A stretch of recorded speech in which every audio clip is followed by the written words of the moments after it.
Welcome back to A Slice of News, where I cut you off a slice of news. A federal judge has said that they will not temporarily block the president's executive order that called for restricting mail in voting. This executive order, issued at the end of March, called for the Department of Homeland Security to work with the Social Security Administration to create a list of U.S. citizens in each state and to send those lists to state election officials, and called for the Postal Service to come up with a list of eligible voters and to only deliver mail in ballots to people on those lists, despite the fact that the U.S. Postal Service is an independent organization that is not controlled by the president or his administration. So, to put it even more simply, the U.S. Postal Service cannot be told by the president what to do because the president does not have the authority to tell the Postal Service what to do. An executive order can only control things within the executive branch. It's not a law, it's not a mandate that can just be blanketly applied to anyone the president decides that he wants it to apply to. Likewise, the president doesn't have the authority to tell the state election boards what to do either.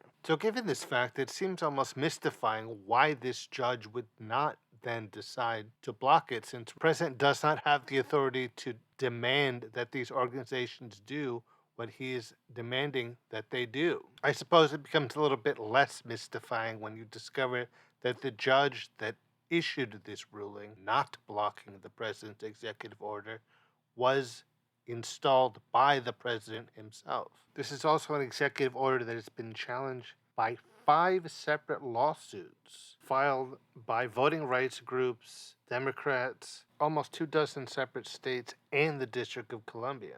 Of course, the president originally justified this executive order as a measure to prevent illegals from voting and to prevent voter fraud.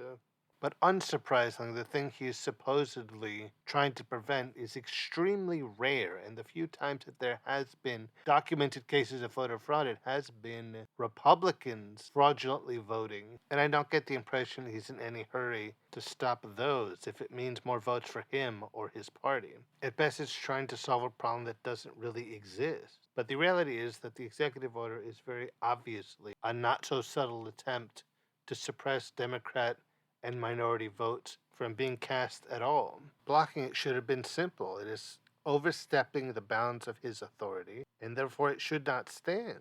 The only real silver lining with the news that this judge has decided not to block this executive order is the fact that it's almost definitely going to be overturned on appeal. But while it stands as yet another example of how those on the right feel that the president's authority should be absolute and extended to corners in which it was never designed to do so. The president and the executive branch do not have any say on election matters. That is delegated exclusively to the states.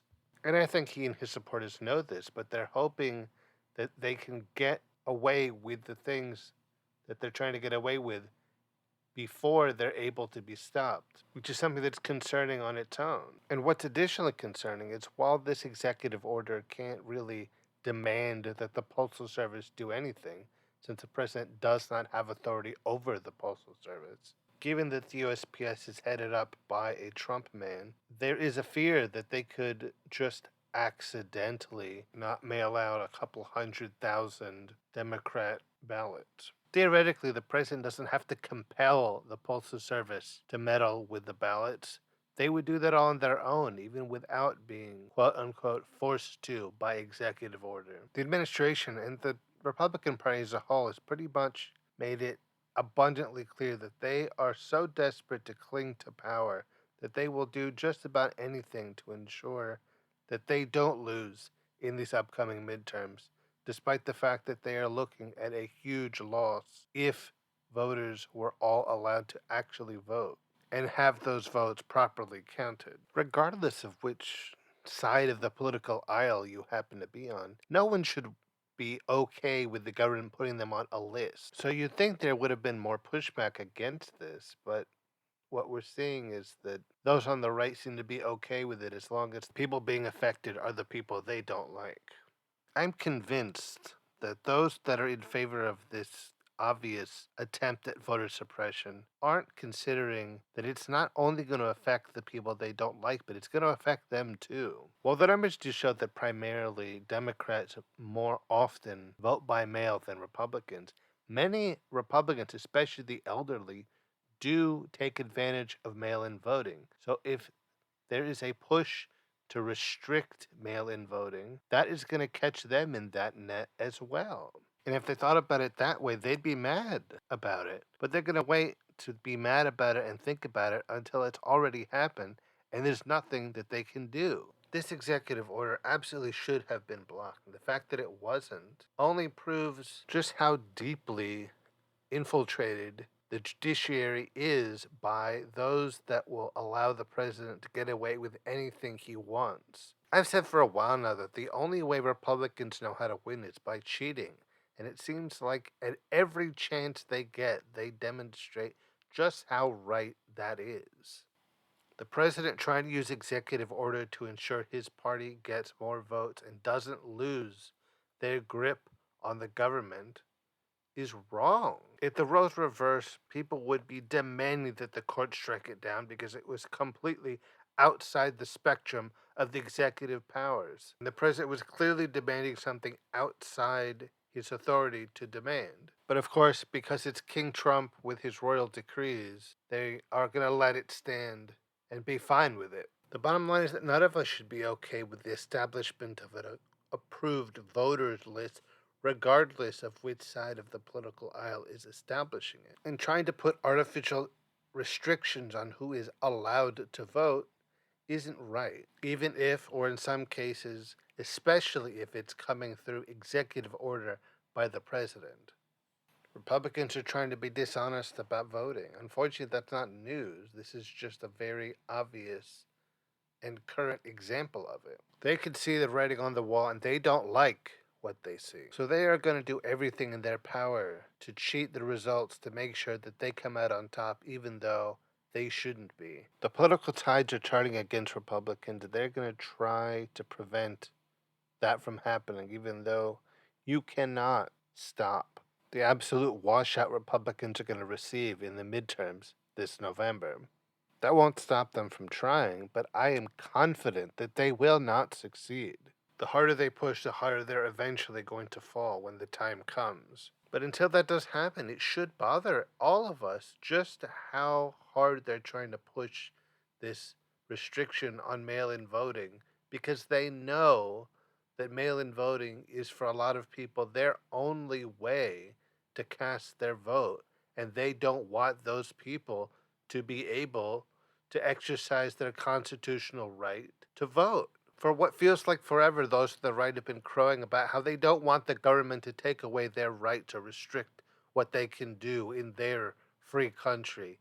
Yet they are standing by while the government does exactly that. But they think that it's only going to affect those they don't like, so they are going to let it go. But standing idly by while the rights are taken away from those that you think don't deserve them is exactly how you end up having your own rights taken away. And they should know that. On the one hand, I want to be mad about the judge not stopping this executive order from going forward, for being too weak and politically motivated to do what they should have and stand up to overreach from the executive branch. But I'm also fairly confident that this is never going to get the intended effect that the president and his administration are trying to get out of it. It's not as if this judge's single ruling is going to mean that there will be no more objections or fights against it, and it will just go along as if nothing had happened. There are still more cases to be heard and more judgments to come down on this particular topic, and I have absolutely no doubt that the other judges will rule more correctly and say that this executive order cannot be implemented because it so very obviously should not be. There is depressingly so much that will have to be fixed and corrected once Republicans are finally removed from power. An actual competent and functional government can be established in this country again. And while I do not relish the amount of work that's going to be involved, I do relish it being able to be done at all because the Republicans have finally been defeated. as they will be starting in November and then in the next presidential election. And when that happens, we're going to be pretty glad that executive orders like this did not stand in the way, even when they did their very best to do exactly that. Alright, guys, that'll be it for this episode of A Slice of News. I've been your host, Mr. Slice, and until next time when I cut you off, another slice of news. And don't forget to rate and review the show on Spotify, Apple Podcasts, or wherever you find it.